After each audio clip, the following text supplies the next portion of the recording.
Hola, soy Rogelio Cárdenas, soy misionero del Espíritu Santo y me gustaría presentarles a continuación una propuesta de espiritualidad integral cristiana.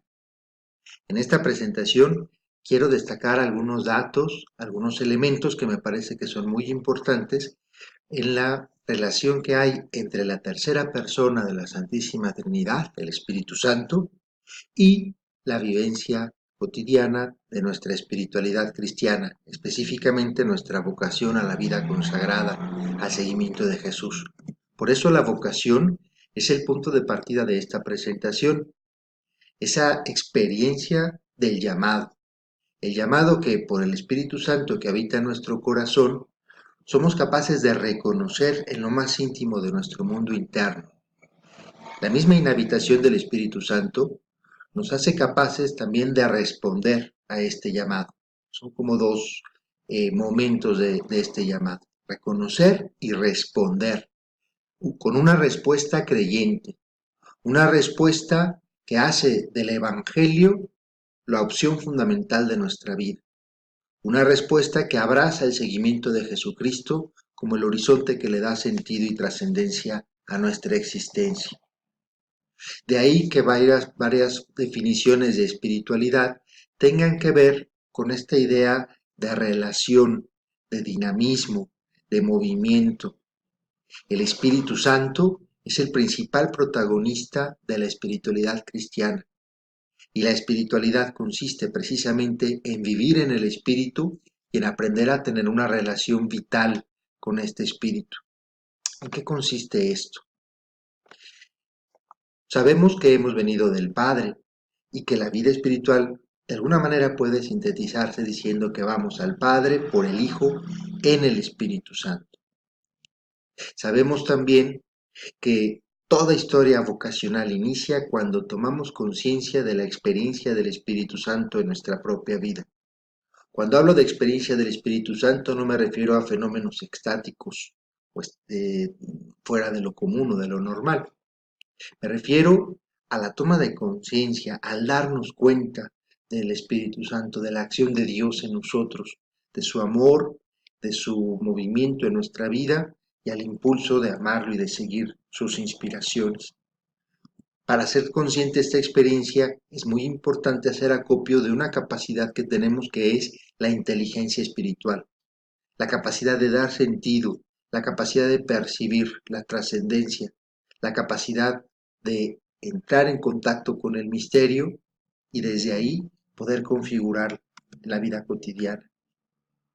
En esta propuesta de espiritualidad cristiana hablo en primer lugar de la vocación original. ¿Cuál es esta vocación original? Aquello para lo que Dios nos creó. Fuimos creados para ser imagen y semejanza divina. Sabemos que por el pecado en la historia, esta imagen enfermó y la semejanza se deterioró y se perdió. Sin embargo, en su misericordia Dios quiso revelársenos en Jesucristo y en Él reconciliar y sanar esta vocación original para que en el Espíritu Santo podamos volver a tener la posibilidad de volver a ser imagen y semejanza divina, tal y como Él lo sueña. Por eso es tan importante ser conscientes que el Espíritu Santo habita en nosotros. Y esta inhabitación es la que hace posible cualquier propuesta espiritual.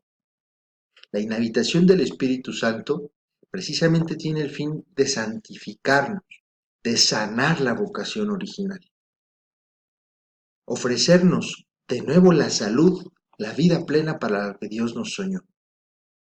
Y esta acción santificadora tiene, por decirlo así, dos elementos muy importantes. En primer lugar, humanizarnos. Contrario a lo que en algunos momentos algunas personas han podido pensar, la espiritualidad, la acción del Espíritu Santo, no nos deshumaniza, no nos hace ángeles ni seres etéreos. Siguiendo el mismo camino de Kenosis del Hijo cuando entró a la historia, que se encarnó, que dijo, aquí estoy, el Espíritu Santo nos ayuda a realizar primero nuestra humanidad, con todo lo que ello significa, cuerpo, afecto, mente, espíritu. Y en el segundo elemento poder configurar la existencia en Cristo, siendo plenamente humanos, poder configurarnos en la propuesta de Jesús de Nazaret, asemejarnos al Hijo, hacer de Él nuestro camino, nuestra verdad y nuestra vida. Esta humanización y configuración en Cristo se da integrando toda nuestra vida. Por eso hablo de una espiritualidad integral, porque es desde el espíritu, en el protagonismo del espíritu, pero integrando todos los elementos de nuestra existencia, integrando el mundo interno, todo lo que habita dentro de nosotros, la mente, el espíritu, la conciencia, con nuestro exterior, nuestro entorno, e integrando dos aspectos que a veces podemos perder de vista, que así como somos individuos, también somos simultáneamente parte de una colectividad. Yo hablo de que soy simultáneamente yo y también parte de varios nosotros. Y en la individualidad y en la colectividad actúa el Espíritu Santo. Claro que en breve es muy difícil desarrollar a detalle todo lo que implica la acción del Espíritu Santo en la individualidad y en la colectividad, pero podemos hacer una breve lluvia de ideas sobre lo que tiene que ver esta acción o este dinamismo espiritual. En la individualidad, en la interioridad de nuestra individualidad, habita el yo, la identidad fuerte. Allí en donde podemos decir en términos bíblicos está nuestro corazón, nuestro ser. Allí en donde encontramos la vocación y en el caso nuestro la experiencia de consagración.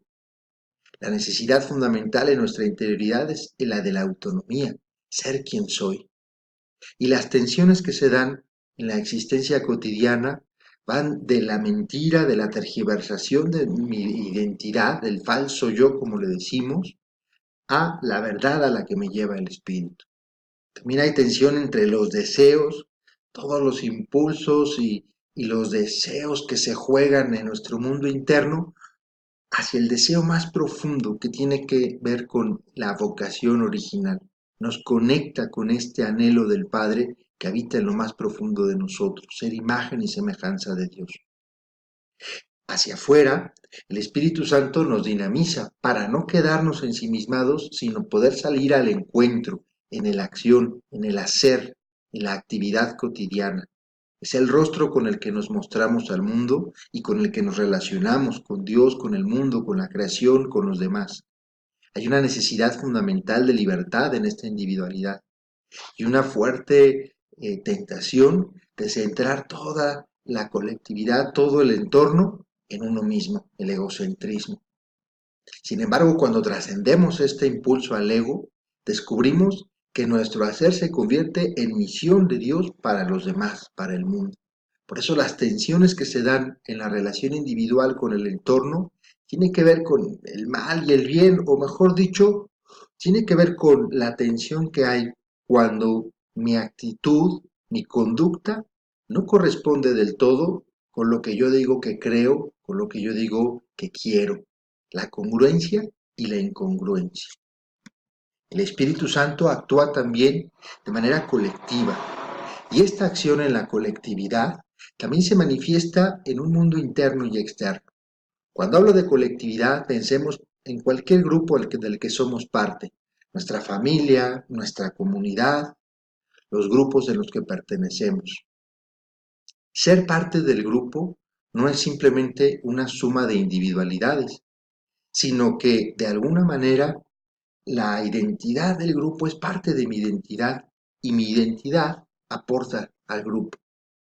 Por eso, hacia adentro del grupo son tan importantes las relaciones que se dan, las relaciones que a veces son alianzas o a veces son verdaderas relaciones de colaboración o de codependencia, según las tensiones que se den. Allí la tensión puede ser la división, la tensión entre lo que yo quiero, lo que a mí me apetece y lo que es bueno para el colectivo, lo que hemos acordado, la tensión entre el yo y el nosotros. El Espíritu Santo también trasciende el dinamismo interno del grupo para salir al encuentro de los demás, siendo un grupo que se relaciona, que se expresa de distintas maneras con otros. Hay relaciones con otros colectivos, aunque la necesidad fundamental siempre es la de sentir una cierta seguridad de nuestro propio grupo. Allí la tensión puede ser ver a los demás como diferentes, como otros, pero que son ajenos, que son amenaza para la identidad de nuestro grupo. Lo que en latín decimos el alienus, el ajeno, el enemigo, al que hay que hacer la guerra, del que hay que defendernos o al que hay que atacar para convertir a nuestra manera. Cuando el Espíritu Santo nos dinamiza hacia el bien, hacia esta versión original, esta vocación original, podemos ser un grupo que descubra en otros, en los diferentes, un alter, alguien que siendo diferente no representa una amenaza ni un ataque, sino un complemento, incluso una gracia o una bendición. Por eso, este dinamismo interno, externo, individual, colectivo, el que nos mueve el Espíritu Santo, es lo que quiero proponer como la vivencia consciente de una espiritualidad integral. Vivir la espiritualidad es vivir la inteligencia espiritual neumatológicamente, estar en contacto con el Espíritu Santo individual y colectivamente, ser dóciles a Él, reconocer su acción y su llamado, y vivir la espiritualidad inteligentemente, porque no se trata de desconectar de la realidad, como podemos ver es todo lo contrario, conectar más con la realidad, cuerpo, mente, afecto, sexo, recuerdos, deseos, impulsos, miedos, temores, y configurar todo lo que soy en la persona de Cristo por la acción del Espíritu Santo. Esta vivencia será mediante dos dimensiones, dos elementos o dos momentos que son muy, muy bonitos en este ritmo espiritual. Uno que tiene mucho que ver con el don, con la gracia, que es la parte mística. Hay que cultivar la mística en nuestra espiritualidad integral. Y esta mística se puede cultivar mediante diferentes recursos. El silencio, que nos posibilita la oración, la contemplación, la experiencia de Dios. Aprender a poner atención a mi mundo interno, individual. Aprender a poner atención al nosotros interno. Aprender a poner atención a los demás con los que yo me relaciono hacia afuera. Aprender a poner atención como colectivo hacia otros, hacia afuera. La narración es muy importante de la mística. Muchas historias se van tejiendo, se van escribiendo en la medida en la que puedo hacer narración inteligente de ellas. La narración me permite una mejor comprensión, conciencia, relaciones de misericordia, de fraternidad. Me lleva a una actitud no solo contemplativa, sino también compasiva, de auténtica comunión. Y también hay que practicar ascesis, porque si la mística es toda la dimensión de don del espíritu, de acción, de toma de conciencia, la ascesis pone en juego mi hacer, pone en juego mi vida como tarea, como misión. La sola tensión existencial, cuando la asumo conscientemente, ya es una práctica ascética. Cuando soporto la tensión entre lo que quiero, lo que me apetece, pero también lo que conviene, lo que es bueno para todos. En vez de buscar la gratificación individual o aprender a tolerar simplemente la frustración que a veces conlleva esta tensión, me hace crecer, me hace madurar en la capacidad de abnegación en favor del bien común, en la capacidad de comunión, de salir de mí, trascender esta autorreferencialidad de la que a veces nos hemos quejado tanto en la iglesia recientemente. La ascesis incluye comunicación dentro y fuera del grupo, con mi comunicación individual con los demás, relacionarme sanamente con los demás de una manera compasiva, fomentando la comprensión y la empatía. La ascesis incluye el ejercicio de hacer narración para mí y para los demás. Y la misma compasión, cuando se lleva a prácticas de servicio y de solidaridad, son prácticas ascéticas. Todo esto es gracias a la acción del Espíritu Santo que habita en nuestro corazón, para que, con nuestra cooperación, el don, la gracia, pero también la tarea y la misión, nos vayan llevando de nuevo a ser imagen y semejanza de Dios. Espero que esta muy breve presentación abra algunas pistas y provoque ganas de hacer reflexión y sobre todo ganas de vivir una espiritualidad integral cristiana. Muchas gracias por su atención y hasta pronto.